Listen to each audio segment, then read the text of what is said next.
The Legacy of Gaming, episode 82. Finally back to gaming.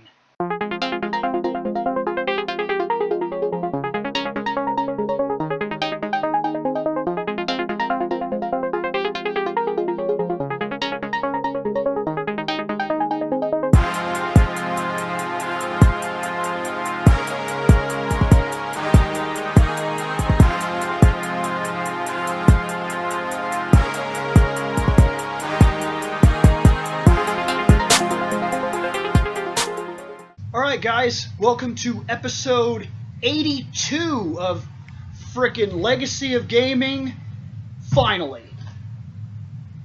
It only took technical difficulties. Took a day or two, to produce an episode, 1 or 2 days maybe. Yeah. 1 or 2 months. Dang, now listen to this guy, he's gonna be all critical over here. You damn right I am. Okay. No, he does kind of have a point. Let's see. Episode 81, so the last episode was March 18th of 2017 updates. Well, to be fair, this has got to do with a lot of the YouTube stuff. This has got to do with a lot of the YouTube stuff. What I am currently doing right now is I am getting all the YouTube videos ready for posting, and I am downloading the materials I need off of the Sentai Review and deleting that stuff off of the Sentai Review because it shouldn't be there. That site should now be the Sentai Review, and then as time goes on, Scott will collect all of the wrestling stuff off of that channel and he'll delete it, and then because I haven't touched any of that, that's Scott's project. So as Scott gets the files he needs to put them on the Wrestling Corner, he will delete them from that and so on and so forth until all these channels are correct. Like all the Final Fantasies and things like that are on there, as I collect the material I need to repost the video and re-edit it for the Legacy of Gaming here on this site, it will be removed from the Sentai Review because it shouldn't be there. But Reploid Bill William Bush, Seth Levelsario, who's smoking. Scott Action Jackson. Shane McCree, proto guy who is dipping. Hey guys, I know you're about to get your podcast on, so I'll be quick. If at any time you feel like dropping your own opinion into what we're talking about, head on over to fandomnight.com, and all of the contact information for every single one of our shows, including the one you're about to watch, is there. Alright guys, I'll leave you alone. Alright. Now that that is out of the way, let's talk about, just in case, because it's been a minute, the point of this show. Welcome to the show that asks a very simple question about video gaming. Did I waste my money? We are going to legitimately answer that question for ourselves by the end of this year. And in order to do that, every single time we buy a game or a gaming item, it is up for review and discussion on this show, and we will mark on our own personal lists whether this was worth it or not worth it. And if it was kind of worth it, how worth it was it? So say you bought a new game, brand new, for $60, and at the end of the day you say that game was only worth about $20. That's a $40 deduction to your list and a $20 plus to your list, and that is the way this show works. So as we go on and go forth and we discuss games and materials and controllers and whatever else we happen to pick up that relates to our gaming lives, that is money on our list. So whoever would like to start us out can go ahead and do so, or I'll jump in. I got some rapid fires I can knock out real quick. Just one thing at a time. Oh, just one? It's always one item at a time so that we can actually discuss and do the podcast. Well... Should I go since I haven't been on in a while? I don't think any of us have been on in like 2 months. 3 months. We really have not done... We are way behind.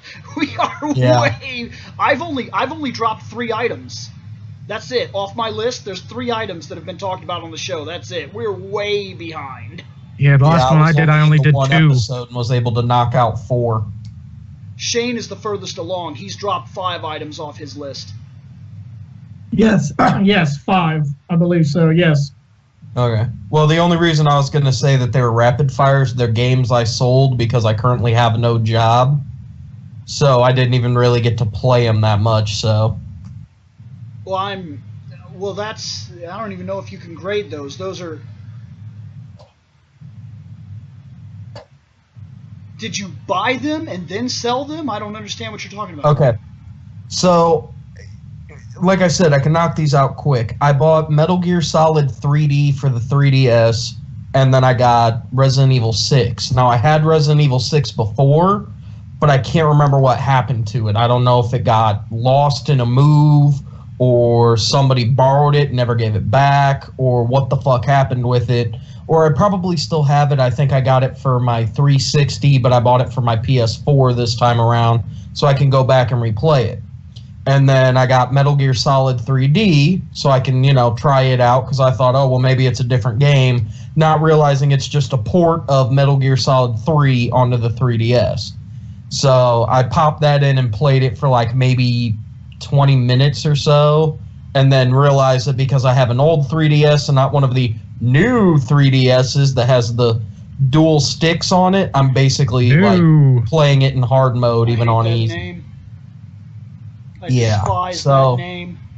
And like I said, I had both of them for like a couple of months, but because I have no job and no money, I sold them so that way then I could get food and shit that I needed. So like I said, negatives to your list.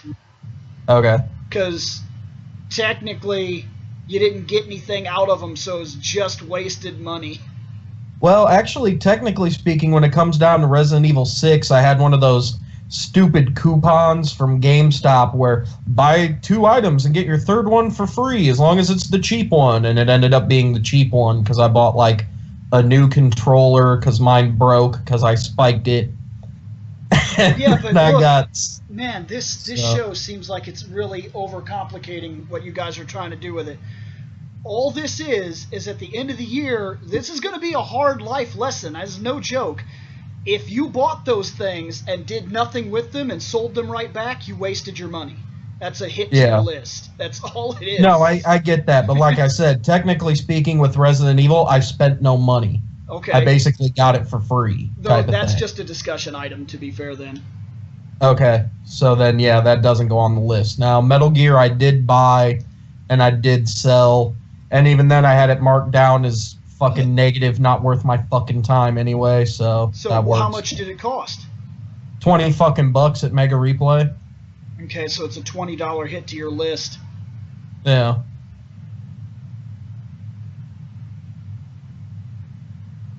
Yeah, this is going to get crazy as we go through this, and as this show goes on, you're gonna probably, even some of us will even learn a little bit about our buying problems, where there are some of us in the group that we buy like a game, spend like a week with it, and then sell a game, and never got anything out of what we really bought. And sure, we get a little bit of money back for our trade-in, but that still means that we spent another $60, followed by $60, followed by $60, to achieve like a week's worth of video gaming. So it's a huge attack on the quality of our gaming year, and that's pretty much what this whole show is going to be discussing, is how that works and whether or not we actually realize it.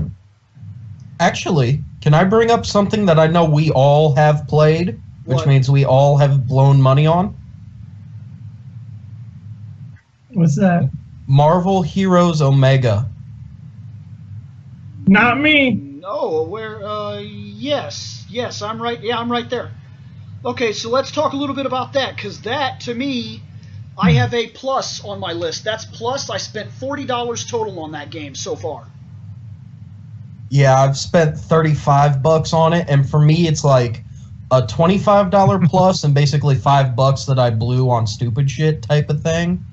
But I have it marked down as for the beta. Now, luckily, since we paid for the beta, when it came over to like the actual alpha, all that shit basically carried over. I bought Spider-Man. It was a $20 drop, and then I put $20 on the game, and bought a couple characters and tried the game out, and then when the beta ended and it opened up, it gave me a credit for all the money that I had spent, so I didn't lose anything, which was a major plus, and now I have $40 wrapped up in the game, and honestly, that's more than enough for me.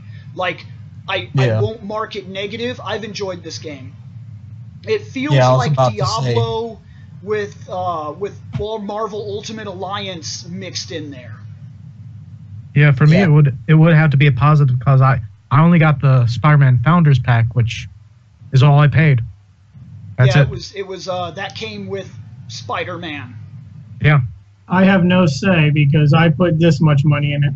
The thing with this game, that if something is going to irritate you with it, I'll say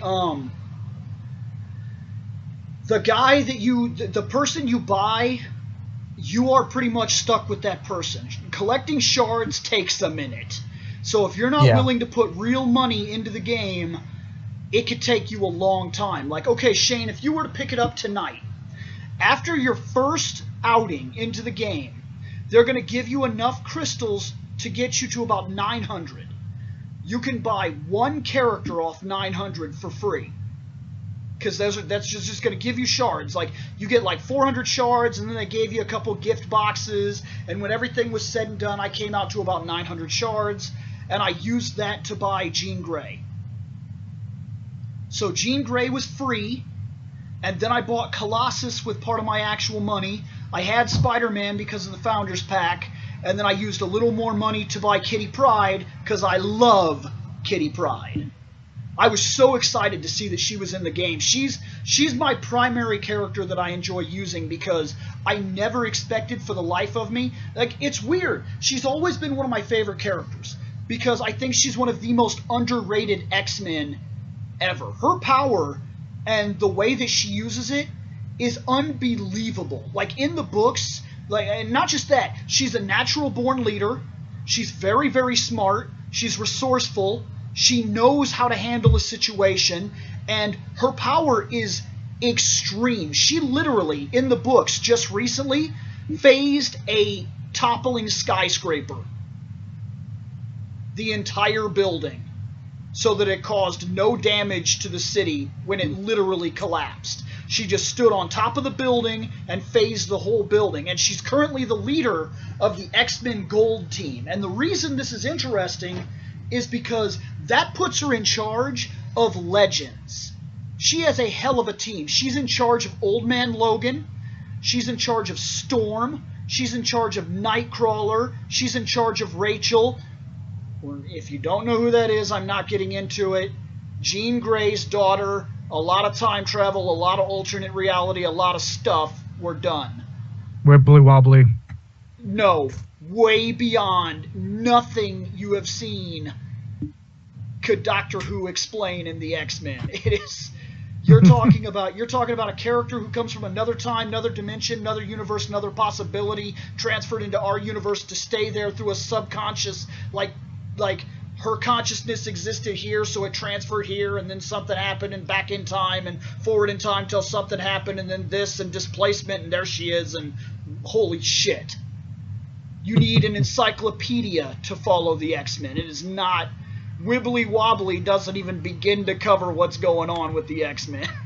It is a mess. Sounds like it's beyond help. It is. It is. It's crazy. The X-Men is outrageous. But this game has a lot of characters. Like, a lot of characters. And they're all pretty accurate. Which, in a way, maybe we could count that as somewhat of a negative. I don't want to shit on the game, to be fair. But it is unbalanced. Like a motherfucker. Especially considering how much it costs to get the better characters. Well, but see, that's just it. Okay, there are characters that you think are good characters because of their cost, and they're popular characters. Colossus is one of the brokest things in the game. Like, he is almost unkillable, and that's not an exaggeration. And half of his moveset calls in other X-Men like a summoner so that they fight for him. He gets the fastball special, he throws Wolverine, causes outrageous damage, and then the second Wolverine lands on the ground, he becomes an active character for like 2 minutes, where he's running around on the battlefield with you, schnicking things up. And on top of that, right after you throw him, you could be like, come help me, and Nightcrawler will come down and be like, doom, and cause an air attack, like an area attack, and be like, bam, and then he stays on there too. So now you're 3 characters as 1 character. And then I just got another one. I just got Kitty Pryde, who comes in. So I can literally be running around with Colossus and 3 summoned friends plus my team. Yep. And yeah, I'm that's not a almost joke. unkillable. There was one guy playing Colossus with me earlier. Like, just some random dude, and we're both running through at the same time. We get to a little bit before you have to deal with William Stryker and all that. So there's all the, like, what is it? The, damn it, why did brain die? Shit. The stupid robot fucks. I'll be going back to the game. What, I only Sentinels? made it to, like, Yes, the the 4th Sentinels. chapter because I decided to wait until they did the reset, because I knew I was going to lose my stuff. Yeah, well, like I said, you know, I went back through and, you know, now I'm actually playing it again because I got done playing some of my other games. And like I said, I literally got up to, like, there's a bunch of Sentinels. Like, it's one of those, like, you have 10 minutes to complete this task type of thing. Right. And there's, like, a bunch of Sentinels, so you take down 9 Sentinels, and then, like, an Omega Sentinel comes down. And literally, this dude just kind of runs up, like, right behind me, and all of a sudden he goes, here's a dude, here's a dude, here's a dude, here's a dude, and I'm like, what the fuck is going on? Yeah. But me and him, literally the 2 of us, me at like a level 54 or 55 fucking Wolverine, and this dude is like a level 20-something Colossus, took down this fucking... something. Yeah. We both took down a fucking Omega Sentinel. And the only thing that saved us is I still have the Gorgon medal on. So every now and again when I do my signature move on an enemy, they'll turn to stone and can't do shit. Yeah. Like, that's the only reason I kept that shit on. And that's Colossus. He's not even considered, like, Jean Grey costs more than him. Wolverine costs more than him. Yep. Like, that's what I mean about how crazy the game is, because there are some guys that you think would not be that good, but the game works like comic books. It is there's little balance in the game. Like, Kitty is really hard to hit, like really hard, and she gets all this, like, all of her armor and stuff gets deflection and shit. So she could stand in the middle of a group of enemies, like 60 guys, and it doesn't even take her energy to do it. She can touch the floor and damage all enemies around her per second while they're trying to hit her, and every time they miss her, which her chance of dodging is nearly like 80-something%, they'll miss her and they take damage because they missed her. Yep. And she doesn't even have to like, move to drop entire waves of enemies. Yeah, like, Wolvie is like hardcore tank, so long as I put gear on him that, oh, well, you gain this amount of health per strike. Oh, guess what? All my moves are strike moves. I will say the game falls victim to the microtransaction problem that happens. Now, this is a free-to-play game, so please expect this. And you can't even get mad about it if you want the truth of it. You really can't shit on the game for this, because the game has to make money. To run the servers and to provide everything, they're going to have to pay for their game somehow. The game has to make money. So you get these shards, and the shards can be used to purchase characters, of which there are a lot of characters. And there's more being added. As you play, the costumes cost money. Yeah, always money. However, that was what I was about to get to with the drop boxes. There are certain costumes that can only be obtained through opening the drop boxes. Yeah. Some of them are cool costumes. Some of them piss me off. Like, you get the Phoenix costume from Jean Grey. There's a lockbox that has the Dark Phoenix costume. What is the difference? It is red. That is it. Yeah, Dropbox has the Civil War Iron Spider-Man costume. Yeah, but he's awesome. He's an enhanced. Whenever you get an enhanced, I don't know if you've bought one of these yet, but when you buy an enhanced, it changes the character. Literally. It changes their moves and modifies their stats. They're a completely different character. So you'll get all sorts of Spider-Man attacks that are not available to Spider-Man if you pull that armor. Yeah. That's pretty cool, honestly. And some characters get enhances, and some don't. The Dark Phoenix is not an enhance. It's red instead of green. That is it. That is the only difference about it. Red. That's dumb. That's very dumb. Yeah, because like Wolverine has, what is it? He has the he just orange got the, He just got costume. the Age of Apocalypse costume that's in a Dropbox. That's the one you're looking for with him. Otherwise, he has the 80s costume, that Poopy Brown costume. He has Poopy Brown. Don't you get Old Man? You can buy the 80s costume, unlock the, like you said, the Days of Future Past or whatever. Yeah, yeah. And then there's Old Man Logan. And then, of course, I bought the Poopy Brown just because it's cheaper than fucking Old Man Logan, and it actually looks a little bit better. But then, since I bought the Deadpool pack, I got Deadpool and then Zen Deadpool. But then it pissed me off because I bought a lockbox, and I want to say it unlocked Zen Deadpool. And I'm like, I already have that shit unlocked. What the fuck? Awesome!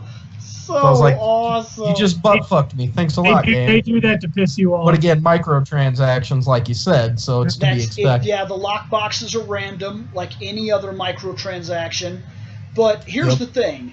Aside from costumes, you don't have to spend money on this game. If you just play it, you will get crystals. They will drop. Those shards will drop.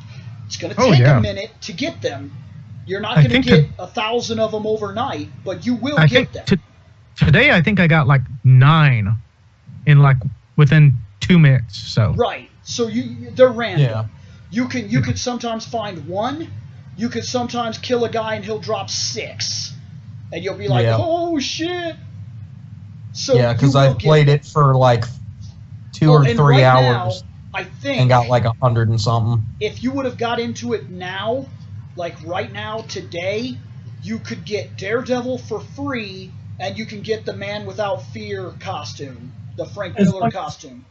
As long as you have PlayStation Plus. Yeah. Yes, it is PlayStation Plus. Then again, there are some other ones listed for PlayStation Plus that aren't exactly fully active, like the War Machine. He's one you can play till level 10, and then you have to somehow unlock him. That's another thing we should mention about the game. Every character in the game, you can play till level 10 to test them out, and you don't have to buy them. Their level will cap at level 10. So, like our friend Richie, before he bought anybody, he was literally on there just playing characters up to level 10. He was just beating Chapter 1 over and over and over and over and over, testing guys out and being like, nope, yep, nope, yep. And then he had an idea of who he wanted, and he spent some shards, and then he took a little bit of his actual money and bought what he wanted. And now he plays the game quite a bit. So you can do that. You don't have to waste too much in this game. Hell, you can play the entire game with one person. Yes.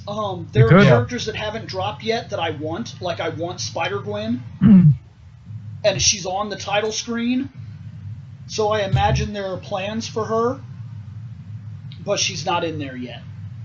But then again, didn't you say that in the PC version there are villains as well, which aren't in this version yet? Yes, but that's just like Star Trek Online. Star Trek Online is now pretty much caught up to the computer. There are still a couple of features that are not there, but for the most part, all the episodes and stuff are now on the PlayStation version. So it's there. You can play and have the full experience. From what I understand, this Marvel game is supposed to do the same thing. You're supposed to have a lot of updates real quick in order to get us back to that point. So how many games have you talked about so far, Seth? 2? Technically speaking, 2. Okay. Okay, who's up? I'll go next. Go ahead. All right. Just going down my list. The next thing I bought was this thing right here. Oh, I got a Nintendo Switch. Oh boy. Okay. All right. I've told Bill about the problems I have with certain things. The console itself, I like a lot. I think it's actually kind of neat. You can take it anywhere you go. Oh, I think that thing is brilliant. It The fact feels that nice in your hand. Yep, the fact that it comes with 2 controllers Yes. is really cool. I was worried they would feel shitty. Because I was worried. yeah. Yeah, that's what I was worried about. They have the little expander thing that you click into them. Makes them a little bit bigger. It's not by much, but it's there. And no, I'm talking about there's a clip Well, yeah, that, you that get actually it. expands it. Yeah, I have. They're just sitting over there. Yep. So those make it a little bit easier, and the controller thing that it comes with, that thing is pretty solid. Yeah, the grip. Yes. I think is what they call it. The grip actually creates a pretty nice, sturdy little controller that is, to me, is somewhat reminiscent of the Sega Saturn controller. I never had a Or Sega Saturn. Dreamcast controller. That's what I'm thinking. It's just smaller. Take that middle screen out, and it feels a lot like the Saturn the Dreamcast controller. Because they had that screen in the middle, which made the controller really big. If you removed that, that's pretty much the way the design feels to me.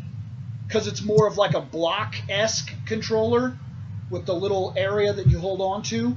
And I actually think it's a very, very, very, very solid. It feels comfortable. Yep. Well, even when you just hold it in handheld mode like this, it's very comfortable. The controllers are not bad, given their size, since these are probably some of the smallest controllers we've ever had. Oh, easily. Easily. I couldn't name a controller smaller than what you got with the Switch. So this thing right here is actually Game Boy Micro. Console. Console. Because Game Boy they're Micro. counting this as a console. Oh, fair enough. It's a handheld console hybrid. But what this thing was marketed for, console-esque games anywhere you go. I think the console is actually quite brilliant. I actually like the Switch a lot. Nope, I'm going to put a negative on it. Well, you can go ahead. I have to. You just did it. You just did what I'm putting the negative on. What's that? Show us that. Show us that little flimsy ass tab in the back. Let us get a good look at that flimsy, right. tiny little stupid tab. This thing right here. That is to set your screen up. This thing right here I don't like. And you see it? Did you see him just push on it?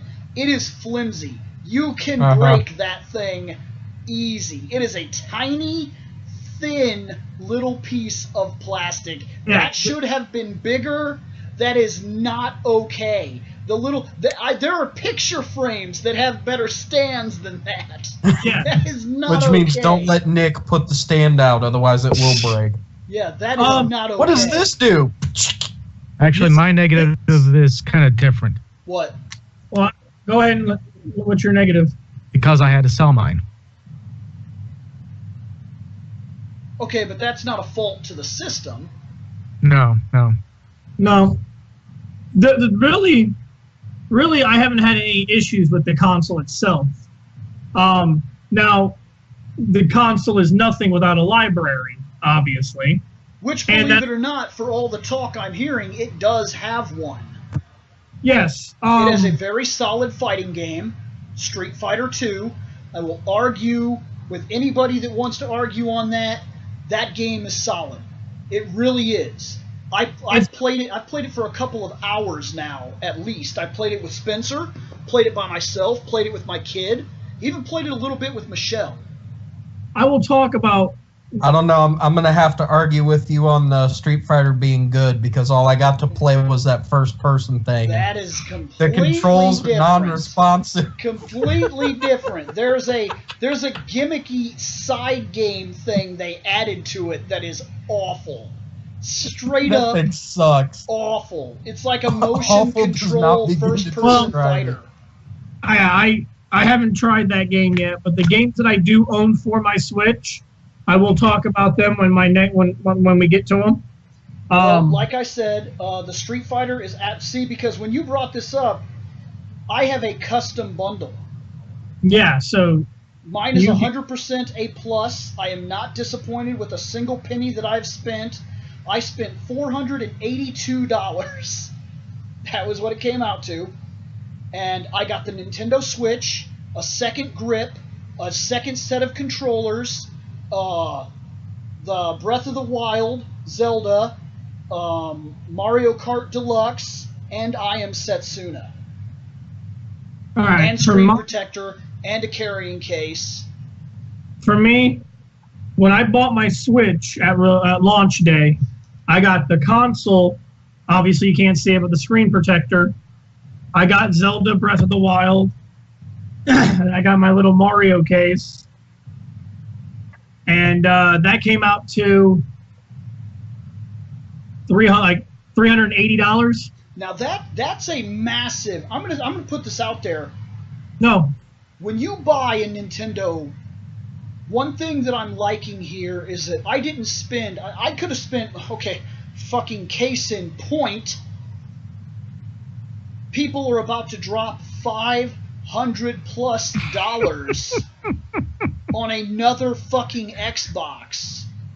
Now, who would do that? Shane. Are you about to buy that thing? Are you about to buy the Xbox One X? Flash T-shirt. What? Why would you Are automatically... you about to buy it? Why would you assume that? I have an Xbox One. It's right there. You can't yes. see it right That's there. yes. Can't wait But for the that part X of the has game. true 4K. So I'm selling my Xbox One to my girlfriend and picking up the X. That's not the point. Right, okay.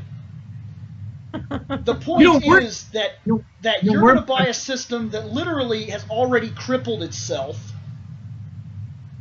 for no actual purpose. But anyways, we're not there yet. I can't wait till you buy that, because that's going to be a hell of a conversation. Because look, that system might be okay for me that has nothing yet, but if you already have an Xbox One, you are. Look, man, if you were to just give me $500, go ahead and say it. I'll use it. I'll use your $500. No, go ahead and say it, Bill. You're not going to hurt my feelings. Just give me your $500, and okay. I will buy you an Xbox One with that money, and give it to you, and you will get almost the exact same experience. Listen. Or give me $500, keep your Xbox One, and I will buy you a 4K player. And I will keep the rest of the money, and you will get the exact experience that you're looking for. You'll still play every Xbox One game, and you'll watch 4K movies. But for somebody like my girlfriend who doesn't have an Xbox but wants an Xbox, I sell go my. buy an Xbox One. But I already have one. I already have one. That's really cool. Oh. And she could take that one. So in other words, you had to create an excuse to buy this product. To be fair, I didn't. You know I hate when you do that. I didn't come up with this idea. My girlfriend did. She's like, "Why don't you sell me your Xbox One?" You know why she did that is because she knew that you were going to sell that fucking thing and buy an Xbox One X. Listen, people who are going to watch this episode and everything, they don't need to worry about what I do. It's my money. I'll do whatever the fuck I want. It's my money. Can't wait to get to the end of the year and be like, hey, was that $500 worth it? What did you play that nobody else got to play on their Xbox? Can't wait. Can't wait. But Nintendo-wise, which is what we're on. Yes. No, I'm serious. I really like this thing. People were talking about the battery and saying that it was going to be something that held the system back. Depending on the game you're playing, like. Yeah, it was based on the game. Right, they said that Zelda. I get to experience a problem. Look, you get about 3.5 hours. That's a long time to sit there on your handheld. If you're sitting that long with your handheld, chances are you're by an outlet. Plug it in. I mean, let's be reasonable. Even on a plane ride, unless you're flying to Japan or friggin' China or something, like, chances are it will make it. It really will. As long as you're by an outlet, you'll be fine. And you can increase the battery life, because I'm talking full settings. I had to go on a couple of different road trip-esque things, and I took that thing with me, put in Mario Kart, gave it to Gwen, and she played it in the back seat of the car. It lasted about 3 hours and 40 minutes relatively between all my trips, and then it finally died, and we were only like 20 minutes from home, and she was like, "Dad, this died," and I was like, I expected that a long time ago. But had I known it was dying, I actually could have taken it from her and turned the screen down and things of that nature and bought more time on top of it. Right. So if I'm talking max settings, the best screen that you could possibly get. And by the way, that screen is phenomenal. I heard so many people crying about that it wasn't going to be a 1080p display. That screen is fucking phenomenal. That 720p display is hardcore. It is very hardcore. The picture resolution that you get out of that tiny screen is beautiful. And for the size of it, you would think that it would be hard to see and hard to play. That's also not true. You could set that thing up on a desk or a table, or like if you go off to Buffalo Wild Wings or whatever, and believe it or not, it's very solid. You could put that thing down, even on split screen, it looks great, and it plays great. Because here's the screen without the controllers on the end. Yeah. It's not... It's about the size of your head. My phone, you know, it's bigger than my phone, and my phone has a 6-inch screen. Right. So this is probably, what, 8 inches maybe? I mean, it sounds small. It really does. But let's be honest for a second and think back. Actually, I should chime in on something real fast, because I have like a 720p TV, and the screen on just the Switch itself looked better. Right. Which is probably a guarantee, because here's another thing the Switch has. The Switch has an insane shader count. Like, I'm telling you, it has an insane shader count. I was hearing this guy that was talking over about how many colors the screen can produce in 720, and it is outlandish. Oh, dude, the game Zelda is one of the better looking games on it, and Zelda's an open world game now. And when you go up to one of the towers, and the distance that you can see on this little screen is actually quite phenomenal. Yeah. I was surprised, because when I first opened up the box and I picked it up, I'm like, this thing seems kind of tiny to me. But then I played it, and yes, it does look good. I think that the Switch is a fantastic console, and I really hope that it does succeed. Like I said, right now, for me, I like different games than most people, so like my library isn't very big for the Switch, and it won't get bigger until later this year, when, you know, I saw that crossover between Mario and the Rabbids. I can't believe this. What do you have so far? Because I got 3. In my bundle, like I said, I picked up I Am Setsuna, and so far I spent $40 on I Am Setsuna, and I am happy with it. Okay. I got 3 games for it currently. Are you happy with it? Yes. Because you got that too, so you need to mark on your list. Like, it's very much an old-style RPG. It plays in the same fashion as Chrono Trigger. In fact, it plays so much like Chrono Trigger that Yeah, the they took- first move you get, the first combo move you get, is X-Slash, and it is basically the exact same thing you got when you and Frog did the Yep. X-Slash. Ching! Yep. So if anybody's a huge fan of frickin' Chrono Trigger, this game is a lot like Chrono Trigger, but with different characters and a different plot. The battle system is pretty much the same thing. Yep. The major difference is that you collect materials, and those materials are used to make abilities. So, like, you get so many different materials, and then you give those to this synergy-esque person, and then that person creates a move or whatever, and then you equip that move. So that's the way you get special attacks and shit, like lightning and things. I dropped the $40 for I Am Setsuna, and I've played a little bit of it, and from what I've played, I've enjoyed it. There's nothing wrong with it in my book. I have played up to the point where I am entering the cave, and I have that dude, the guy that was in the town when you very first crossed the ocean. Yes, you're talking about the abandoned town? Yes, he's on my team, and he went through the cave with me. You're not much farther than I am then. Everything I've played of it so far is very solid. I already said I picked up Kart in my bundle. Did you get that?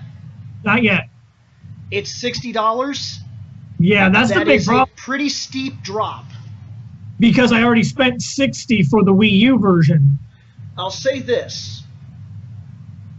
Because the Wii U is a failed system. I don't like to say that, but let's face the facts.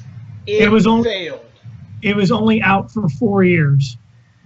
Because the Wii U failed, 5. there's an awful lot of people that did not play the new Mario Kart.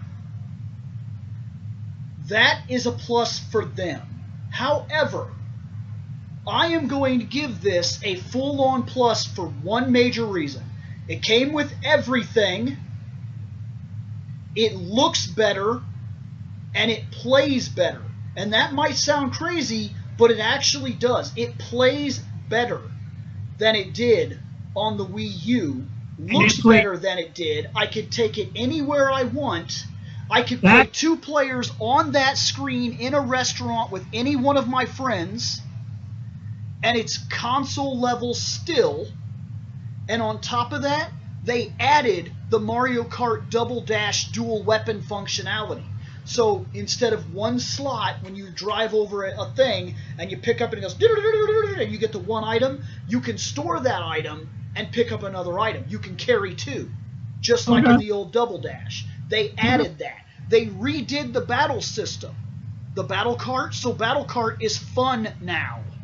Okay. They added to the way that plays, and it really does look better, and the controllers, for as ridiculous as it might sound, those little bitty controllers work so well for this game that I can play it, and since I've gotten it, my daughter is able to play it, and she's actually gotten good enough where on the 50cc circuit, she has the first places all across every trophy now. And she couldn't do it on the Wii U, but the timing for the Switch is more spot on to do the tricks, to be able to get the trick boosts. Okay. So the game is more responsive, and it feels better and looks better. It's brighter and it pops, and it's a little sleeker. That's hard. Because of that, I am actually not deducting anything. I'm 100% happy that I bought it. Right. That's hard to believe because it looks so good on the Wii U. I already told you that Street Fighter is a plus. That was $40. The reason I'm just going to go ahead and mark a plus on this thing, and we don't even need to talk about it, is because, did you like Street Fighter 2? Good. It's literally that easy. And it plays exactly like Street Fighter 2. It is very responsive. The controller works. And it is a lot of fun. It's just like playing Street Fighter 2. And at any time you feel the nostalgia to play Street Fighter 2, just turn the graphic off. Okay. Because you can do that. You go into the game and tell it, I don't want to see HD. And it takes the HD away. And the game that was underneath of it was the original Street Fighter 2. Well, I liked Street Fighter 2 up until I kept getting elbowed. So now, in order to finish our discussion here on the Wii, not the So- Wii, but the Switch, there's For me- one last part of my bundle and your bundle and Scott's bundle that we must Well- discuss. Technically, What bundle? I have another game that I haven't talked about yet. I didn't buy What? mine in a bundle. No, you created a bundle. Kinda. It's a custom bundle. Because unless you didn't, then all you did was buy a Switch and it looked really nice and you held it in your hands and it was a lot of fun. Well, I bought multiple things on the night it launched, so That's creating your own bundle. I mean, Uh, that's Before what you did. before we get to the last game, which I know it is, I'm giving a plus to the Switch, and I am giving a plus to the I Am Setsuna. But I have another game on here that I didn't think I was going to buy. It was $20. I bought that NBA Playground. Okay, now- all right. I actually have had a lot of fun with it. It's just basketball, two I on was two. told it's very reminiscent of Jam. NBA Jam. Yeah, Scott said it. Yeah. It's got some NBA Jam feel to it. That's probably why I bought it, because I thought NBA Jam was awesome. There is something I read though, that because I bought NBA Playground on the Switch, when it comes out, I will get Shaq Fu 2 for free.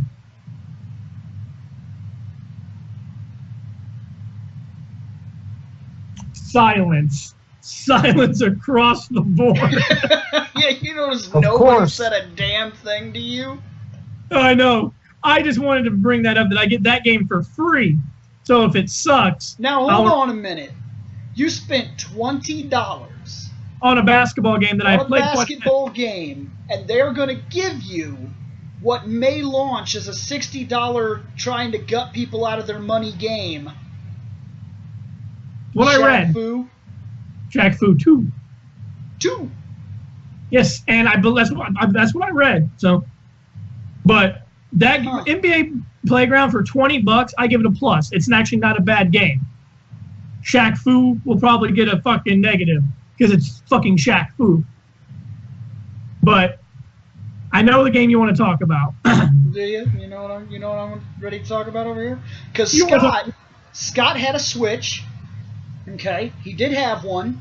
I don't know if he Yep. could really add to what we've talked about system-wise, but there was one game that we all three had. Okay. Except I think I got the little bit better version. A little bit better, since it was Why? the collector's edition. What did that do for you?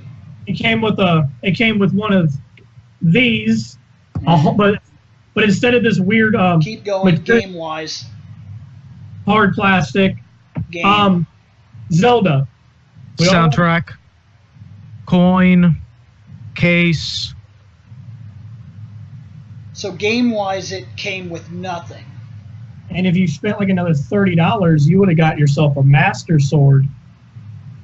Yeah, like I was going to do So that. you got stuff, but it Yeah, did nothing physical for stuff, the yeah. game.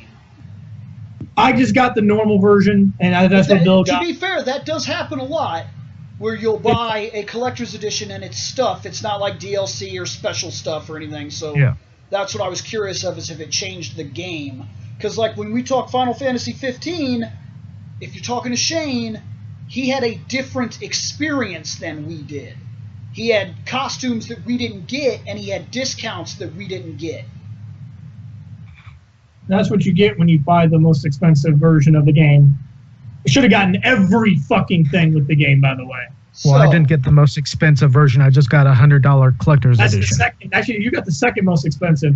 Me and Bill, we just stuck with the cheapest one. That was the $60 normal version. Yeah. That's what I bought. So, Zelda. Now, I told you before my problems with Zelda, but I have been playing it off and on. And I'm not joking, off and on. I think I'll have it beat by the end of the year at the rate I'm going. But the more I play it, the more I'm not hating it as much as I did. Yes, the breaking of weapons and arm and like your weapons and shields and stuff, that's annoying as fuck. I see. Now, I've yet to have it actually bother me the way that I hear everybody talks about how bad this was. And while I'll say this, the weapons breaking is not the problem I have. I have a completely different issue that I don't know why you guys don't have this issue. You guys are mad because the weapons break. Okay? I was really irritated by it, but as I said, as I played a little bit more, I'm not so pissed off about it anymore because something really, really cool happened the last time I played, and it was like, you know what, fuck it. I don't even care. I'm going to keep playing it. The problem I have is not the weapons breaking. What's that? It's that every random guy you kill, every chest you find, every random walk around the grass yields weapons. Yep. That you can't carry. Your inventory sucks. The inventory is what sucks. If you could pick up every single one of those weapons that you walk across, weapons breaking would mean absolutely nothing. It would just be, hey, what fighting style should I go here? Should I use these 18 heavy broadsword things that I've got? Should I use this sword and board? Should I stabby pokey? Should I hardcore axe? Because I've got like 30 of each weapon, so who even cares if it breaks? Shit, dude, I'll fucking go boomerang. I got a boomerang. Yeah, but see, that's what I'm getting at. The issue is not, for me, the issue is not that the weapons break. It's the inventory space. Yes, you can only carry like 6. Dude. And there are times I'm hoping for a weapon to break. That is not a joke. I'm hoping that the weapon breaks. I got the weapon, and I'm like, poke, poke, poke, poke, poke, poke, poke, poke. And this guy dies, and I kill like 5 or 6 dudes, and I'm like, oh my god, when will this stick break? Because I'm coming across other weapons that I want. Yep. And in order to get the weapons, I have to go into my inventory and be like, get out of here, get out of here, get out of here, get out of here. I've had to go in. I hate. I've had to go in and drop my lowest durability weapon or the lowest attack weapon and be like, no, because I need all these high attack weapons now. That's the part that irritates me. The inventory is a problem. I don't think the weapons breaking are necessarily an issue. I will say the Master Sword can break, and that I don't agree with, and the Unbreakable Hylian Shield can break, and I don't like that. But as of yet, I've yet to have a shield break. I've only played for about 4.5 hours, but I've yet to see a shield break. I've had one shield break on me, but I've had bows break on me. And the bows break quite easily, in fact. Dude, the best time. The aiming on the bow is substantially well done. Yeah, it is. I like it. You adjust it with the sticks, and then adjust from there with the screen. Yep. So yeah, you can it was get good. Unbelievably accurate aim. My bow, the last time I played, my bow broke because I came out of this shrine and it was having a lightning storm, and I saw this enemy standing there. So I took out my bow, and when I shot him with my fire arrow, at the exact same time, a lightning bolt came down and struck both of us, and my bow blew up in my face. Awesome. And I was like, I'm not even mad right now. See, but that's what I mean. That is something that the game designers put in. The random element of surprise and chance. No adventure will ever be the same. Like, that, this is a small thing, but it's really, truly interesting that there is a random design to the complex design that was put into this new Zelda game that makes it a living experience. It is not the same idea as the other Zeldas. Look, I'm sorry. Everybody has such a hard fucking dick for the Ocarina of Time. It was not that fucking good. Once you beat it one time, it is the same game forever. Forever. Yes. Well, you can say that about Final Fantasy VII, too. Every bad guy fights you the same. Zelda is a different experience than, say, Final Fantasy VII, because Final Fantasy VII, the random encounters are always different, and there's the random item drops, and how you choose to level up your characters, and whether you pay attention to your materia or not, you can change the way that game flows from character to character dramatically. In The Legend of Zelda, the same guy will always be in the same place at the same time, yielding the same result every time. He'll walk up to you, you'll hold the thing, you'll wait for him to attack, you'll block, you'll attack back, you'll repeat the process on every single enemy throughout the entire game. The game, for, I hate to quote Ego Raptor here, but 90% of that game is waiting. Waiting for the chest to open, waiting for the key to drop, waiting for the enemy to attack, waiting for the sun to go down, waiting for the sun to come up, waiting to find the damn horse, waiting to swim, waiting to climb. It's waiting. Waiting, waiting, waiting. In this game, Monkey Link can go anywhere he wants at any time he wants because he wants. And the only thing in your way is your own ingenuity. Just like the first game. This is a return to form. In the first Zelda game, did you know you could beat the game without ever picking up the sword? Yeah. It can be done. You can beat the game with the shield only. I heard of people beating it with just bombs. Yes, you can do this. You can go anywhere you want, at any time you want, for any reason you want, and if you're good enough, your only thing holding you back is your own ingenuity. That is what sets this game apart. Let's say you never do that mission where you get that guy's jacket. Because I didn't. I just ate peppers. There you go. That's what I did. I just ate peppers and went. Yeah, why get that guy's jacket? What does it matter? That guy's jacket doesn't do anything but be a jacket. And that's fine. I'm like, hey, I got this jacket. I don't need that. But you know what? I'm going to go up there to that ice. I'm going to eat a pepper steak. Which is another fundamental in the game, that everything you collect has a purpose, and everything you collect is random. You may find peppers. You may find an animal in the wild, and you may kill it, or you may miss, or that bow, you may pull back that bow, and you may have the perfect strike at getting that raw meat to get you some pig tonight. And as soon as you let go of that arrow, it breaks, and he runs. And there's where the randomness of the world pulls you into the living environment, and you say, shit! Because now you got to go in, try to change to your bow, run, try to catch that guy, because he's bolting. You just hit him with an arrow. He ain't hanging around for you. And if you want that meat, well, the random chances of life itself just screwed you. You're going to have to hunt extra hard for your meat tonight. I think what was annoying me a lot was the fact that everything, like, I was getting irritated because I can understand if I pick up a stick and it breaks, but when I pick up a metal weapon and it just shatters in my hand, I'm like, okay, first off, who made the weapon? Because this thing sucks. I got irritated.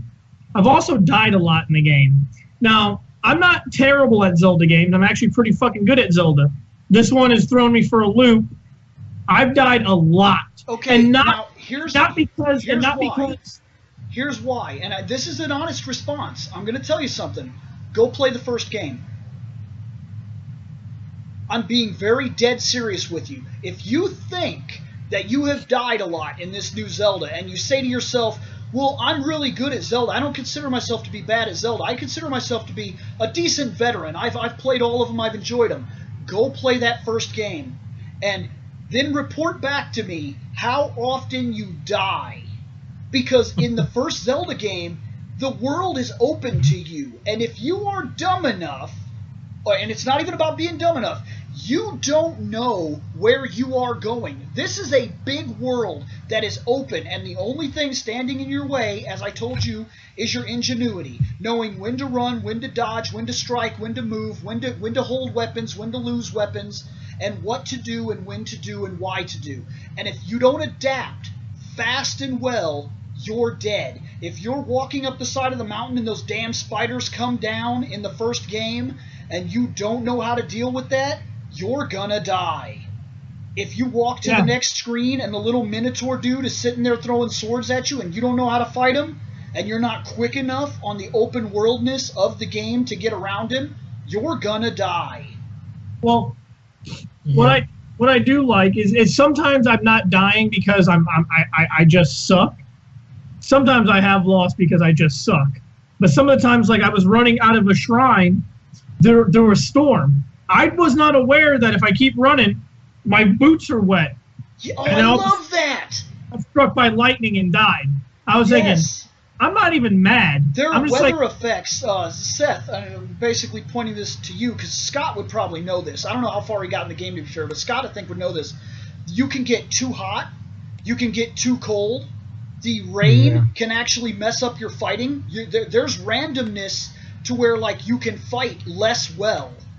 Actually, I found one odd thing about it with What? the randomness with the weather and stuff. At one point, I was in one section where it was too cold that I needed to put on like a winter coat thing. That's what we were talking about in the beginning. But there's a mission. But as soon as I got out of like one of the little dungeons with my winter coat, I was still freezing for some reason. Because you need to also there are some areas that it might be cold, but then it can get even more cold because the actual weather itself, not just the area, but the weather can get colder, and the coat's not enough. You need to eat the right meals and have the right you need to prepare. This is a world, and just like our real world, this is a truly expansive and designed world that we live in. And if you're going to wander into the desert, well, that's your fault. You need to know what it is that you're walking into, because if you're going to go up the mountain, if you're going to monkey crawl up that mountain, which, by the way, you need a lot of stamina. Make sure you have the stamina. I felded off the mountain. You became dead. I became very dead. I felded off the mountain. I was like, I can make it. I can make it. And the next thing I knew, I was like, ran out of stamina, and my hand missed that ledge, and I was like, oh no!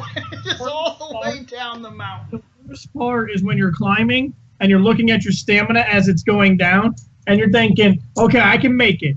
And you're going up, and you're thinking, okay, this is a little bit bigger than I thought it was. And then when you're almost to the top, oh wait, maybe I can jump. And Link's like, oh no! And then you fall. I've had it happen where I was at the fucking end and he ran out of stamina and was like, no! See, and that experience might piss you off, but really think about this. You cannot have that experience in any other game. Because you know what you're doing in Ocarina of Time. You know the first thing you do is you have to go get a sword, you have to go buy a fucking shield, then you have to go talk to the Deku Tree. And you got to go help the Deku Tree. So you go inside the Deku Tree. You fight a big spider at the end, and that fucking causes you to have to talk to the Deku Tree. But the Deku Tree dies, but he gives you the fucking stone. I don't mean to shit on the game necessarily, because when I played it, it was really good in its time when I played it. But when games are set in stone, when they are set in stone, and there is no way to change the way that the game works, the same experience is always the same experience. The reason I used to play a lot of fighting games was one reason. Every fight is different. Every fight is never the same. It's an old fighter's theory that when you start learning how to fight, when you start learning how to box, when you start learning anything, the normal guy that has been in competition will tell you everybody has a plan until they get hit. Then it's up to them instincts, and if they're not sharp, if you don't have them, you will lose. Because every single thing that you do, and every single thing that the opponent does, builds a picture, and by the end of the competition, by the end of your meeting, the picture is different. It is never the same. It can never be the same. The universe is too random to paint the same picture twice. Right. But when you play these games like Zelda, you know where the enemy's going to spawn, how he's going to fight, when to attack him, why to attack. It never changes. There's nothing random about it. It's very, very coded to be that specific way. And that makes for a fun game, even to the point where you can learn to speedrun that game and beat it in like a ridiculously short amount of time because it never changes and you know what to expect. I believe I heard somewhere where somebody did speedrun it and it took them 50 hours. No, because I could beat that game in less than 50 hours without speedrunning. Well, it depends on. I don't know. I don't even know how far in the game. I don't know how many like percentage Oh, wise. you meant the game we're talking about. Yeah, That's the different. Yeah. But no, you can go to the end boss if you're dumb enough, or if you think you're awesome enough, Shane. You can take your 3 hearts and you can go fight the final guy. And then watch fucking Ganon bitch slap me one time. Right, but if you think you are great, I've seen videos where people were creative to just being able to lift stuff to Ganon. see, that's what I mean. You cannot get away with this in a game that is designed like the other Zeldas, because they're not. Zelda has forever been this adventure platform that has been very solid. Oh yeah. But after part 1, Zelda lost something that they never got back. That what True makes adventure. you an adventurer, what makes you an adventurer, you is you. You're the one that chose to go that way. You're the one that chose to get that weapon. You're the one that found the secret in the water. You're the one that discovered that there was a crack on that wall and remembered to go back. You.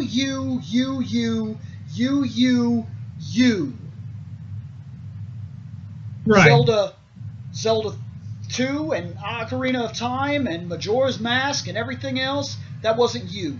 It was the game. It demanded that you go here at this time and do this thing in this way to get this result, and if you don't do it, you don't win. Right. Period. You don't win. But this new game, finally being open and random and made so well, almost nothing is beyond your grasp as long as you figure out how to do it. Nothing. You're the one that cooks the meals. I crossed over a gap I wasn't supposed to go to. You know how I did it? I found trees. You found what? I found trees. You can cut the trees and they fall to make a bridge. Yes. I found an area and there was a gap and I couldn't get high enough to parachute over. So what I did was I found a bunch of trees and I cut those trees down and rolled them from a different location down this hill so that they would kind of fall into place, creating a bridge over the gap, and I just walked over that motherfucker. Yeah, ingenuity. Yeah, you can't do that in a game that is scripted.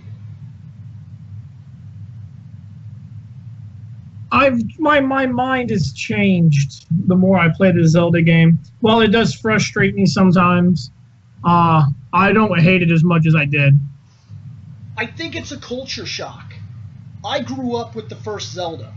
I remember I had a notebook next to me, and this is how I played the game. I would walk around, die, and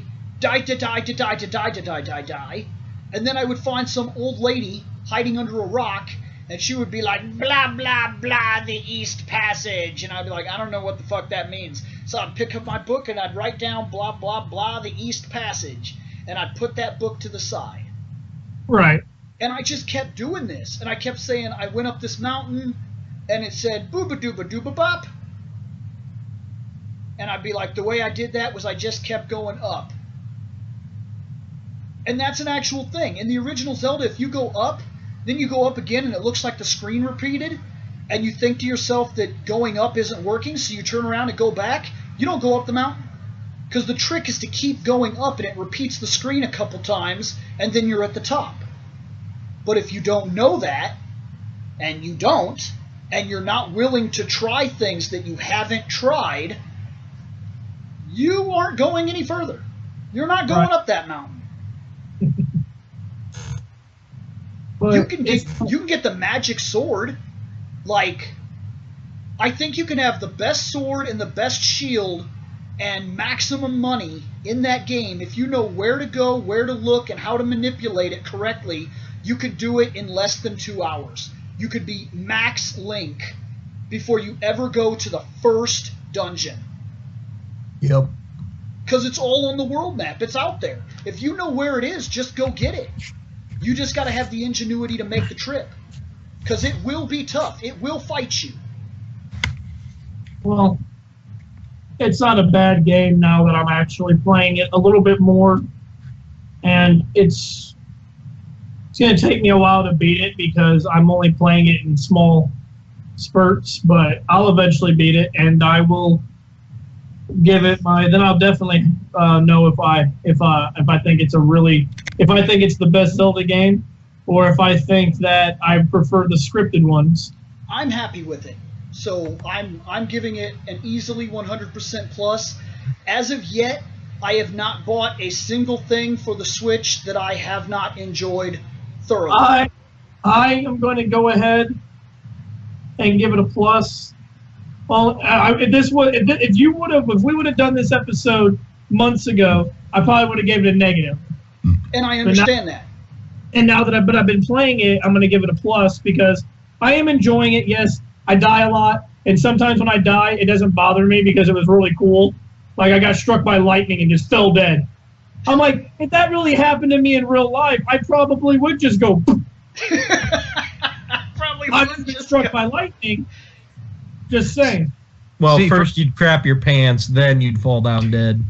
But for me, the only negatives I would give to this is, like we've gone over, the breakage of weapons and stuff. Right. And the limited inventory. Otherwise, that kills me. Otherwise, inventory. The open worldness, the creativity that you can have in doing your own adventures in this, the non-linear path. Yep. That gives it a plus. So when you can climb everything, we're used to playing games, and we're used to having limitations. Monkey Link don't screw around, man. He's going up there, dude. As long as you've got the stamina, climb away, dude. Like, cause the first when I first realized you could climb anything was this one moment. This old man said, "Hey, I'm up here." And I'm looking at him up there and I'm like, "Well, how the shit do you get up there?" Because I'm in the Temple of Time. And he's up there. Yeah. And I don't see any way to get up there. So I'm wandering around and I'm like, "Huh." And I don't know why, but something told me, just climb the wall. So I jumped and hit the wall, and Monkey Link just started going up the wall. And I was like, how much does that work? So I get up there and I talk to him, and he gives me my parachute, and I'm like, wee! And I go over, and I'm like, I'm going to climb this mountain. I'm going to climb this tree. I'm going to climb this rock. I'm going to climb this grass. I'm like, holy shit. There is literally nothing in the game that Link will not monkey the shit up out of. Right. Except water. You can't climb in water. No. Oh, yeah, and when it's raining, yeah. You can drown. You can. Your stamina also counts for swimming.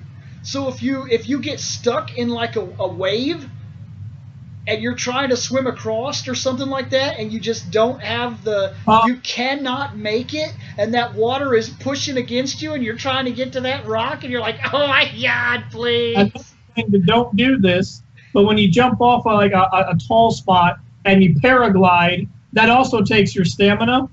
Yeah, so when it wears your arms down to hold against the wind. When your stamina gets low, and you're like, man, I gotta let go soon. Do not let go in the water because your stamina does not reset. You fall. You have this stamina. You fall in the water. It's like, well, piss, and he drowns. That is awesome. You've got to be careful. You create your own route too. Like you climb up the tower, and then you can look around. And you could say, I want to go there, and you can mark them all. And then you just, whenever you get around to it, get around to it. Now, the easiest thing about this Zelda game is those fucking shrines. Those puzzles are like the simplest things ever. The dungeons seem very simplistic this time around. There are some that are odd. So there are now. The shrines are just shrines. There are dungeons that you do, and that's how, I don't know how far you are, but when you have to go fight the divine beasts, they have a dungeon. Okay. But shrines are just shrines. Right now I'm just walking around with my fucking smartphone. plugging it into stuff. And every 4 shrines, you can upgrade your stamina or your health. And there are literally, I don't know how many shrines. I'm going to say about probably hundreds. Because my goal is every time I go to a new spot in a map that I have not unlocked, I climb that tower. Look around. You kind of have to. Yep. Otherwise, you're going in blind because you don't know what the fuck is over there. Trust me. I went to go to this fucking tower, and I ended up seeing this fucking camp. And I'm like, okay, what's in there? So I kill everybody, and I'm thinking, oh, they have weapons in here. First, let me throw these weapons out because I have no inventory space. Right. These are cooler weapons. Let me take these. And I died. Not because somebody killed me, because I paraglided and I let go, which what I thought was ground, and it was not ground. It was mud, and I drowned. Oh, shit! Oh, the mud. See, I was that's what I mean. You like, cannot have those experiences on any other Zelda. I really think this game stands out, and it's ahead of the curve. And if they continue this idea to make expansive, powerful worlds, from what I heard, every Zelda game from now until they stop making Zelda games, I heard that they're doing what they're doing in Breath of the Wild. That's the new format. Until that becomes the old status quo, just like Spider-Man 2. We're tired of it. We're tired of it. It was cool. Let us please get a Spider-Man game that is not a sandbox. Let us please get some direction in a Spider-Man game that is not sandboxy dumbness. Because I'm done with it. I'm really done with it. And I'm scared this new one looks really good, but I'm scared that this is a strange kind of hybrid sandbox into dungeony, type of things. Like, hey, you've entered an area where something's going on. Now it's a different kind of game. Now go back to the sandbox. And when I play it, I'm going to swing around fucking New York for a while because I can. Yeah, but I've been doing it for so long now. At least let me go. Like, you know what would be nice? How about a different city? How about Spider-Man's in New York and then he visits somewhere else because reasons? There's suburbs to New York, so... Yeah, well, not even that. Put me on a plane. I work for the fucking Bugle. Right. Spider-Man went to Africa when the lizard was first introduced. They sent him to Africa to get pictures. I want to swing on some trees, damn it. Dude, I'm just saying that it looks great. Insomniac is the ones making it, and they made fucking Ratchet and Clank. Right. Ratchet and Clank are good games. Right. No, here's hoping. No, honestly, yeah. No, the Spider-Man game looks good. But that's my Switch stuff. All right. Well, I knocked off quite a bit, so I've got it's Scott. I got Seth, and then we're done with this episode. Yep. Yeah. With mine, I will knock off a huge thing. What's that? Something I brought up a while back. You guys know what Humble Bundle is, right? Right. Where you pay a certain amount and get so much stuff. Yes. Yeah. A while back, I got this PlayStation THQ Nordic Humble Bundle for. I paid the full amount, which was $15. Wow, I paid for more than 4 times the amount that I paid. Right. The games I'm going to list off were just like the PS4 versions. There are some of these that had Vita versions that you got for free too for payments. Darksiders War Master Edition. Oh wow! Now hold on. Did you play any of these? Because you've got to put pluses and minuses as to whether you wasted or got money. Or maybe you should grade the bundle as a whole if you paid one price. Yeah, I paid one price. It was like $15, where most of these are about like $20 to $30 each. Right. Right. But yeah, Darksiders War Master Edition. Okay.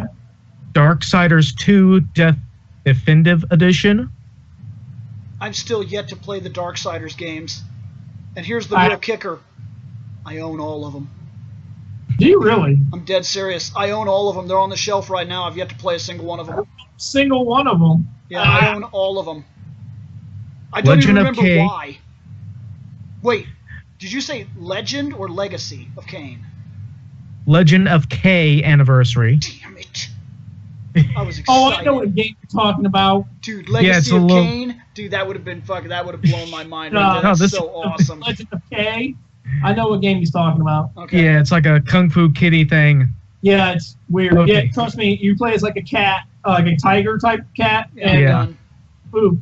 Arcadia, the Complete Tale. Arcadia. It's an RPG type of game.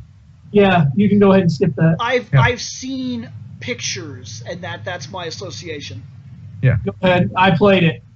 Destroy All Humans. Oh. Like with the alien? Yeah. Yep. Is that what you... Yeah, that game was awesome. It takes place in like the 50s. Right. Yeah. That game was actually kind of fun. Destroy All Humans 2. Okay. I don't know if I ever got to play the second one. I didn't play the second one. I just played the first. If it's like the first, it's good. The Book of Unwritten Tales 2. Never heard of it. Red Faction. Okay, I loved Red Faction. Red Faction was one of the very first games ever that I played that it was designed in 3D in a very specific way. Like, sure, games are 3D, okay? But this game, like, everything in it that I can remember had, like, a mass and a durability. So, like, you'd come up to a door, and you'd try to open the door, and it'd be like, you don't have a key card. But then there'd be, like, a chain gun sitting next to the door, and you could use this chain gun to blow up enemies that are going to come at you. But I turned the chain gun around and used every dot of ammo. And I tore a hole in the wall and just jumped through it and was like, I don't need no key card. And the game let you do it. Right. You could just missile the walls and blow craters and shit like that. Like we would play 2 players, 4 players, 5 players, 16 players, then like link up the systems and play. And when we played, I remember I had this little trick I would do. There was a staircase in one of the arenas, and the staircase kind of winded down and then went straight down. And if you were doing this, if you went around that corner and went straight down, you never looked to the left or right. So what I would do is I would collect every grenade and rocket launcher that I could find before I ever fought anybody. And I would run down this staircase and just doom, doom, doom, and keep hitting this spot in the wall. And I would create my own mining tunnel into the side of the wall. Then I would go in there with the shotgun and just wait. And people would go by because stuff is blowing up everywhere. So the arena always has holes and jagged turns and shit in it. So you're not thinking about it. And you go past that staircase, and I'd come out and be like, bam, and go back in. And they'd be like, where the fuck did you come from? And I was like, I'm in the walls, bitch. I'm in the walls. I loved that fucking game. Yeah, I was about to say, didn't it get to a point where we picked up on what you were doing, and there was literally like People 6 rounds in a row where everybody they'd throw the grenade down the staircase, bounce it, and it'd come into my cubby hole. I'd be like, you bitch, and I'd fucking blow up. Well, there was that, but I was gonna say, didn't we all at like one point, like everybody just kind of blew a hole in the wall and just kind of hid, and we're like, this is boring, nobody's doing anything. One day I started doing that. I blew a hole in the staircase, and somebody figured out that there's an area in that arena where you can go, like, and you're right above where I'm doing that, and they shot through the floor and dropped a grenade in there, and I was like, what the shit? And I just died, and I was like, no fucking way. Yeah, that game is awesome, dude. If you've never played it, it's worth it just for that weirdness. I actually have not played it. I know Seth probably has a lot of good stories for Red Faction as well. No, considering the fact that I just beat it again. I mean, you know. Although, don't get me wrong, like Bill was saying, in the arena, another favorite of ours is after we figured out, oh, just be a dick and throw the grenade, we would literally just shoot rockets into the wall, go forward, throw a grenade so it will blow at like an angle to take out another piece, and then like so it'd be like an L-shaped curve, and then you'd hide behind it with the rail gun because the rail gun can shoot through the walls and just be like, I'm waiting for this motherfucker to come down the stairs. It gets like body temperature. You could see like the outline of people, and otherwise you're seeing in like all like red or something. I can't remember, to be honest. Yeah. But you'd wait till you got them, and you can shoot through anything. So once you create that kind of cubbyhole where they have to come to you and round that corner into your cubbyhole, and it's the only way they can get to you, and if you have that rail gun, you're a douche. Oh yeah, that's fuck. Nothing they can do about it. Nothing. I forgot about that. Unless they have a rail gun. Yeah. Like everybody played GoldenEye. We played Red Faction.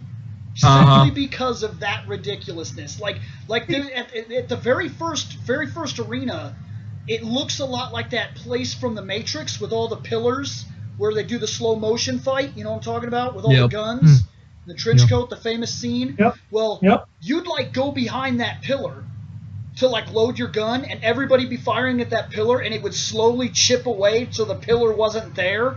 And if you didn't realize it, like if you were turned around like loading your gun, all of a sudden you'd be like, bow, and get shot in the head and be dead. And then it would leave to the third person to show you that you were dead, and you'd see that there wasn't even a pillar there because somebody hit it with a rocket. And you'd be like, shit, you can't hide behind nothing in this motherfucker. Yeah, I was about to say the only downside to that game, because of course I can't bring it up because I bought it last year, like October or something, for the PS4 off the digital marketplace. But the only problem that I have with that game is they tried to go back to the old system. Like literally, you only get so many save files, and then after you get the so many save files, it's like, oh, you're all out of save files. Please delete something that you've already used. And it's like, son of a bitch, because the game has like a built-in memory card system to it. And you can't expand it. Yep, exactly. So if I have like 30 gigs open on my PS4, I still only have like the 256 from the memory card. Right.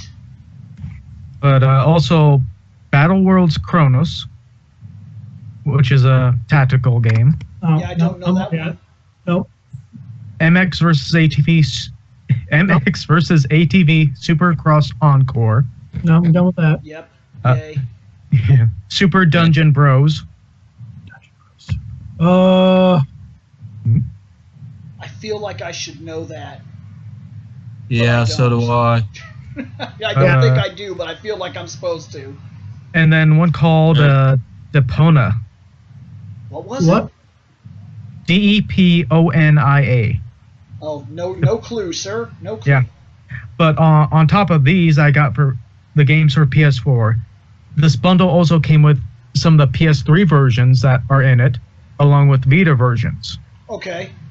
So it's a shit ton of games for $15. Sounds fucking ridiculous. Keep going. Shit, I'm gonna tell you, I'd plus it just for Red Faction on $15. To be honest, shit. Yeah, I mean with this many games, and most of them, that's about it as far as the PS4 games that were part of the bundle. So.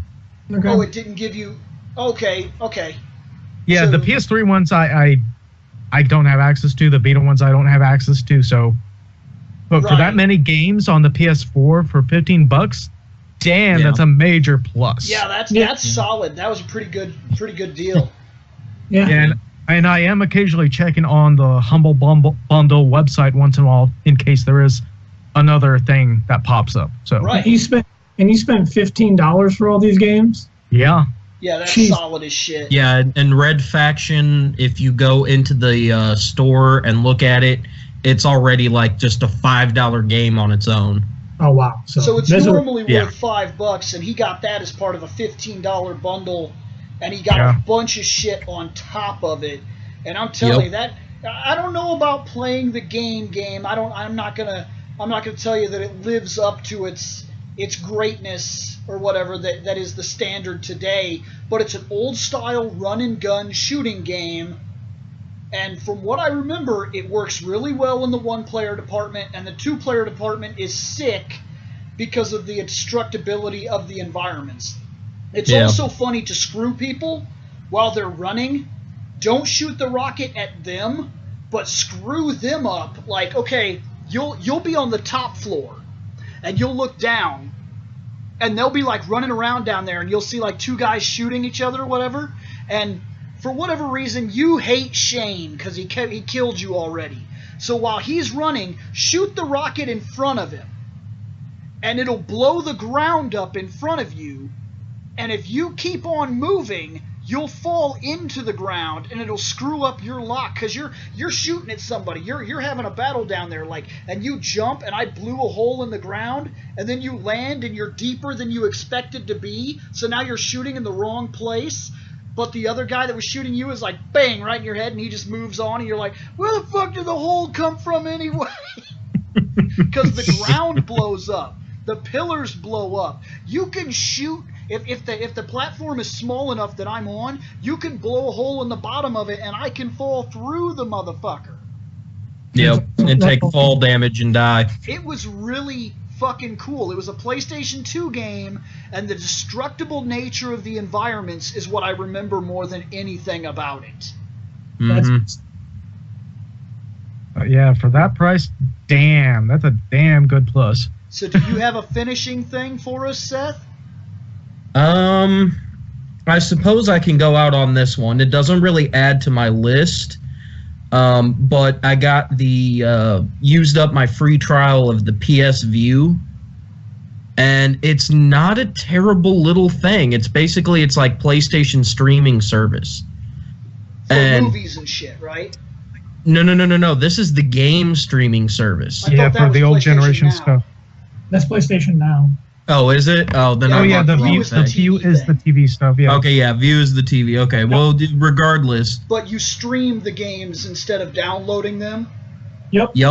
Yeah, that, if I remember right, it's really super solid. I tried it out myself, but it comes down to whether or not, if you have shitty internet, do not purchase this thing. Yeah, that's why I wouldn't. If you want a good internet connection, though, this is a really solid service. Yeah, that's why Microsoft... I have a decent connection. That's my only problem, is I have a damn decent connection. But if shitty Comcast, who I have my internet through, decides, oh, well, the neighbors up the street decided they're going to log in and start streaming Netflix in every single room in their entire fucking house, I get bogged down. So when I get bogged down, because I was in the middle of playing Saints Row 2, because I was like, I haven't played that in forever, and I don't feel like going in the basement, digging out my fucking 360 and hooking everything up just to play it. I should have gone down and just grabbed it, because as it bogs down, the game itself will like freeze and stutter and lag, and then it'll like fade in, like it'll do like a scrambled porn looking view to it, because it's trying to catch back up. Otherwise, so as I'm in the middle of a drive the fuck away mission... Otherwise, it just blurs the distance, if I remember right. Yep.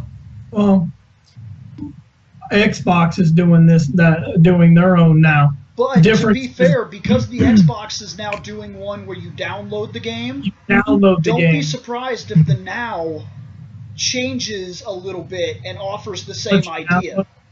Yeah, because they saw that Sony was doing that, and it's like, oh, you're streaming? If you don't have good internet, that's bad. But if you come over here, you'll download the games, and they'll be on your hard drive, so then bam. But you do still have to be connected to play them. Yes. Well, yeah. Yep. But everybody knows, who has an Xbox, knows that downloading and installing games on the Xbox is absolute ass. It's the slowest fucking process. Is that going to be part of your experience when you get your Xbox One X, Xbox One X? The power that they are fucking saying. Xbox One X, XXX? With the power this console has, they said, if it has slow installs,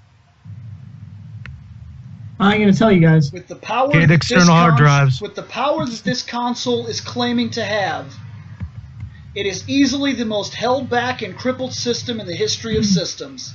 You know what? Any problem I have with it, I'm just not going to say anything to you, you can't. Let me drop one piece of knowledge on you that is undeniable. You will remember it, and you were one of the dumb motherfuckers that jumped on board. Of the 100% of people I know that made this mistake, you are 50%. The Go. Mid-console generation reboot. Remove the only thing holding the PSP back, the UMD drive. Do nothing with it.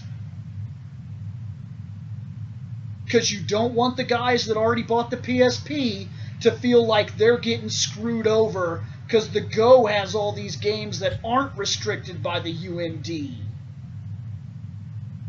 Listen, Now you're going to buy the Xbox One X, and they don't want all these people that have the Xbox One to feel like they're being cheated because they don't have the Xbox One X. Oh boy, imagine what GameStop's going to do for, bonus trade-in bonus for your previous Xbox Ones. Yeah, so you get an Xbox One X and play the same shit that is on the Xbox One. Yep.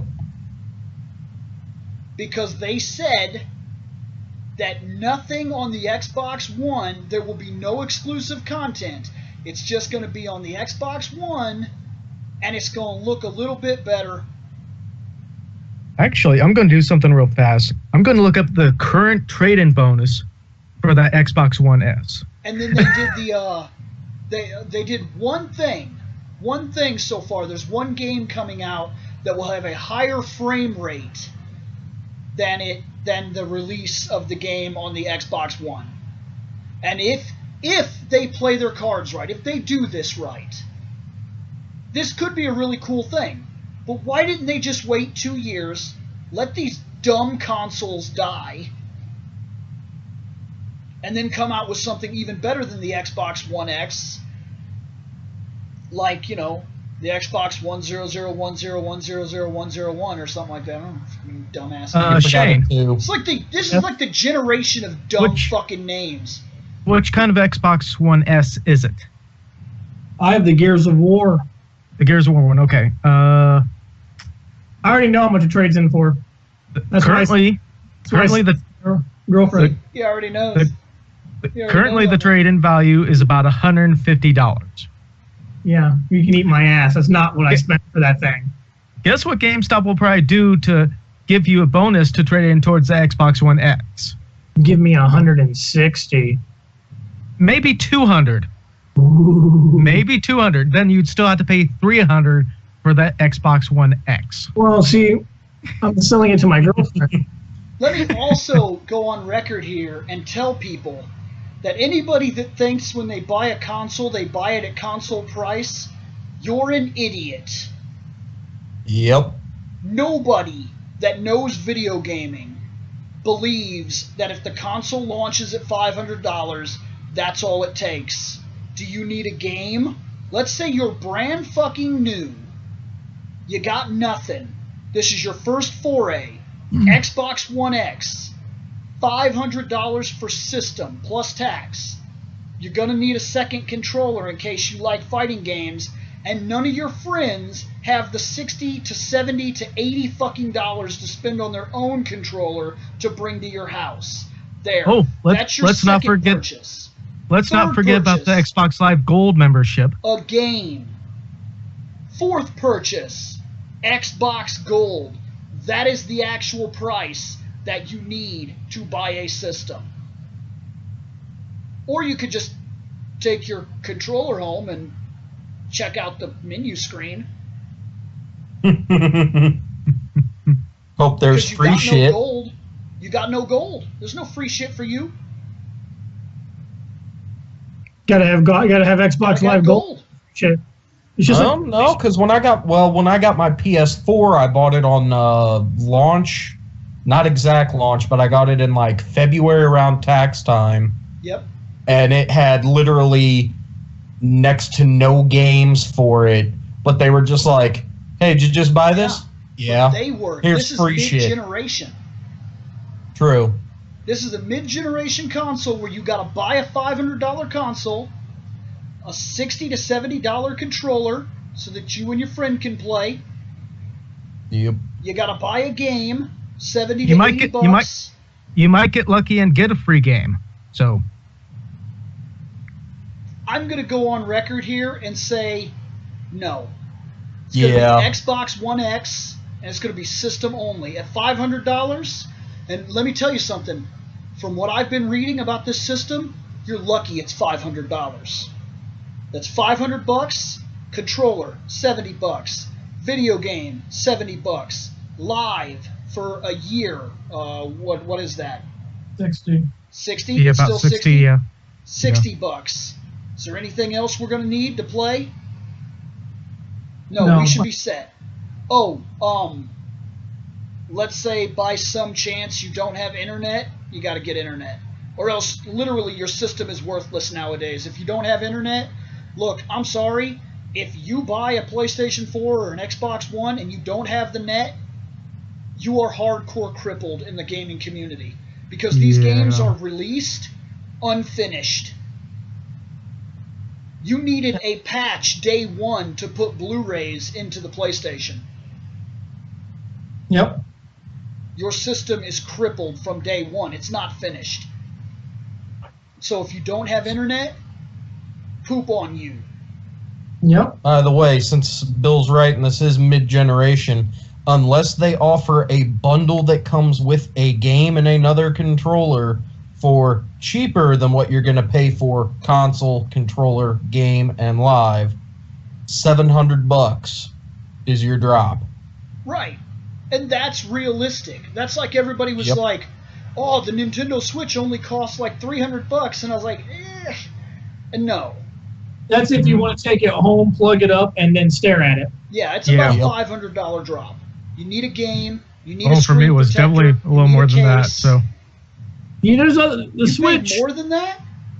well, considering the collector's edition of Zelda was 100, so Yeah. I can't help but feel like you got shit on because I paid $300 for the system, got a second controller, a second set of Joy-Cons, 3 games.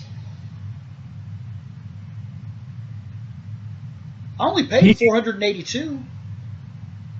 Bill actually got off, and that's still cheaper than what you're going to be paying for the Xbox. I even did the video showing people that you can make a bundle pack and you don't have to pay. Because when I went into GameStop, the guy says to me, "Oh yeah, we got these 2 bundles coming out. They're fucking great deals. $500 for this one, $560 for this one." And I was like, "Fuck on that. I don't even know what that game is. I don't want it. And I don't even know what that is. I don't want it. And I don't know what this fucking piece of plastic steering wheel thing is. I don't want that. I'm going to make my own bundle." And we're not even going to go into how that went for me. You want to know that? There's a video on my channel. Yeah. Fandom with Reploid Bill. You can go there, and I will bitch to you about the way I got fucked. Yeah. Oh, I'm yeah. not going to do it here. I watched that episode. You did do some bitching. Yeah, What is- more bitching than like a normal Best Buy run. Although I think that's because you made a Best Buy run in that bitch. It's funny. I did make a Best Buy run when I was trying to get the Switch. Uh-huh. I know. Sometimes you got to take that leap of faith. And hope you have the stamina. You always run out of stamina with Best Buy. Dude, you have Always falling, and there's no one that's gonna fucking catch you. always. with that place than anybody I know. Dude, I do not understand it. I really do not. Because they don't hire people that know that have expertise in the fucking areas that they're working there. Well, that is this episode. I think we've pushed this episode a lot further than we initially intended to. It's been solid. I'm not hating this episode at all, to be fair. So, Actually, it's pretty good. yeah, if the sound quality held up throughout the entire file, that'll be great. I think we're done here. Hey guys, did you like that podcast? If so, remember to check out fandomnight.com. At fandomnight.com, you can drop a line to this show, or you could check out other podcasts as well. We cover all kinds of topics, everything from comic books, wrestling, movies, TV shows, video games, animes, mangas. It's outrageous. We seem to have a podcast for just about everything, and you have access to it just by going over to fandomnight.com. So check it out, guys. We're going to get out of here.